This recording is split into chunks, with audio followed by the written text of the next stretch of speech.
Buti na lang kamo, na-retrieve natin yung deleted interview na yan. Sa totoo lang, chinek ko yung ABS-CBN kasi doon nga na-interview. Ang nangyari, wala talaga yung interview mismo.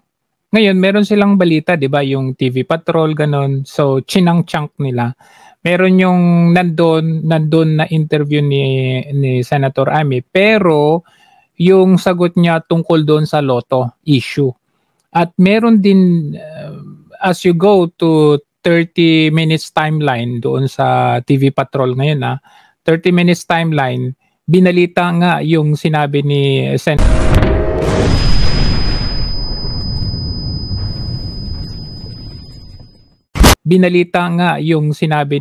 Senator Amy, pero hindi pinakita yung video. Hindi pinakita. Parang hinighlight nila yung kay Romualdez, yung sinabi ni Romualdez. Tingnan nga natin. Kasi na-retrieve natin yung video. Ito yun, panoorin natin. Napakaraming utos, napakaraming form, lahat ng galing sa kanila. Yung schedule, yung timeline, clearly derives from the Speaker's office. Nakakatawa kasi pati ako pinadalhan. Definitely, yung opisina niya ang nag-alok ng 20 million kada distrito with very clear numbers identifying the staff members and attorneys involved. Baka gusto rin niya magpaliwanag dahil tinuturo siya ng tinuturo para malinisan yung kanyang pangalan. Baka tight naman niya pumunta. Tingnan natin. Open ako. Si Senator Villanueva na even a congressman is pointing his leader.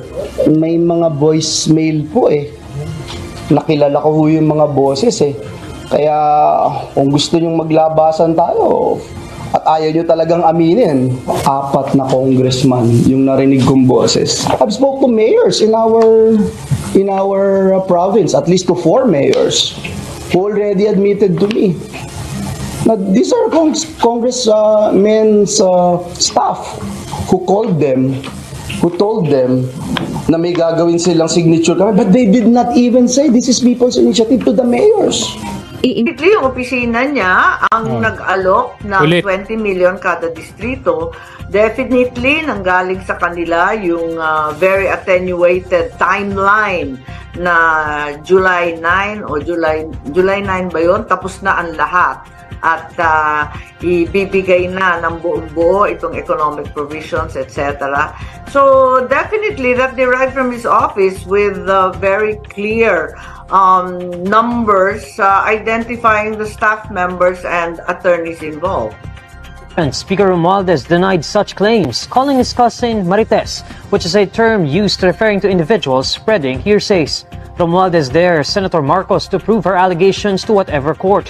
This after a supposed People's Initiative started collecting signatures to propose amending the 1987 Constitution and allow the Congress to jointly vote therein. However, concerns arose regarding the legitimacy of the initiative after signatories were reported to have been bribed to support the movement.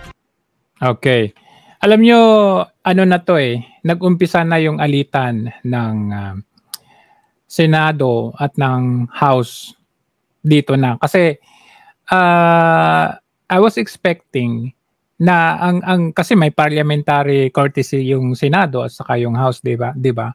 I was expecting na yung sagot ni Martin Romualdez is somewhat friendly to the Senate, pero hindi. Tignan niyo, panoorin niyo yung sagot niya. War na ito. Isang war na ito. Dagdag pa nito, dapat trabaho ang intindihin ng mga mambabatas sa mataas na kapulungan ng Kongreso. Tapos na lahat ng assignments natin. Yung senador hindi pa tapos. Tapos ng trabaho.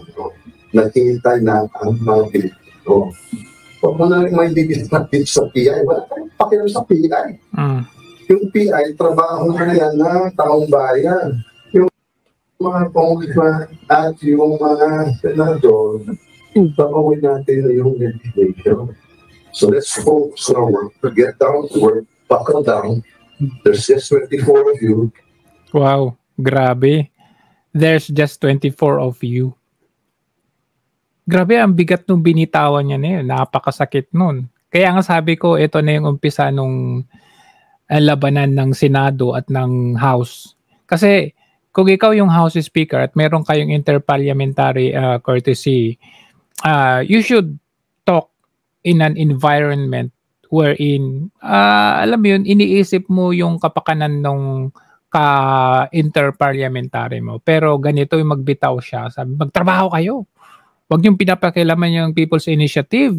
Kasi yung People's Initiative, taong bayan yan. Pero kitang-kita naman natin yung mga ebidensya na ito talaga ay binayaran. At ito nga in-expose ni Senator Amy, wherein binura yung interview kasi andun yung detalyado. Pero at least kahit papano, ngayon modern day na tayo, hindi na pwedeng mangyari yung ginawa or yung mga ginagawa nung araw na makakalusot, pwedeng burahin at hindi na ma-retrieve. Pero ngayon, dahil high-tech na tayo ngayon, kahit burahin ninyo, may kopya na kami.